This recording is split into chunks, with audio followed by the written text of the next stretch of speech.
राज्यों के लिए कर्ज लेना अब और भी महंगा हो गया है। सोमवार को स्टेट डेवलपमेंट लोन यानी एसडीएल के लिए कर्ज की दर 11 बेसिस पॉइंट बढ़ गई और ये दर बढ़कर अब 7.84% हो गई है। पिछले हफ्ते एसडीएल की दर में 17 बेसिस पॉइंट की कमी आई थी, लेकिन बॉन्ड यील्ड में हो रही बढ़ोतरी और रिजर्व बैंक की तरफ से रेपो रेट में बढ़ोतरी की वजह से एसडीएल की दर भी बढ़ गई है। एसडीएल की दर में बढ़ोतरी से उन राज्यों के लिए परेशानी और बढ़ गई है जिनको खर्च चलाने के लिए ज़्यादा कर्ज उठाना पड़ता है। एक तो महंगा कर्ज, ऊपर से अगर आपको ज़्यादा उठाना पड़ेगा तो निश्चित सी बात है आपकी मुसीबत और बढ़ जाएगी। सर, बॉन्ड यील्ड लगातार बढ़ रही है, आगे भी अभी कब रुकेंगे? रिजर्व बैंक ने, गवर्नर ने भी अपने इंटरव्यू में ये कहा था कि हम कहाँ पहुँच लेंगे हमको भी नहीं पता। तो अगर ये बढ़ती जाएगी तो राज्यों की, आपको क्या लगता है कितनी समस्या बढ़ सकती है? राज्यों की तरफ से बोरोइंग्स में जो ताज़ा आंकड़ा हमारे पास आ रहा है शुभम, उसमें बढ़ोतरी भी हुई है।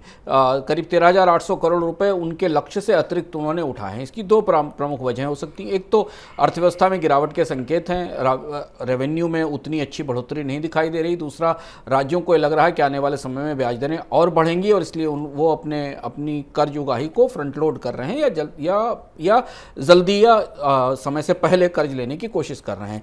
अभी जो हमको स्प्रेड दिख रहा है केंद्र सरकार के 10 साल के बॉन्ड से ऊपर, वो करीब 7.84% है। केंद्र के 10 साल के बॉन्ड पर अभी ब्याज दर 7.32% के आसपास या 7.34% के आसपास मौजूद है।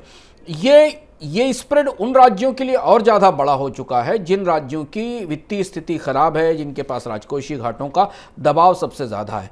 और अब चूंकि ब्याज दरें आने वाले समय में बढ़ती जाएंगी तो केंद्र सरकार की साख की तुलना में राज्य सरकारों की साख बैंकरों की निगाह में ज़्यादा खराब होती है।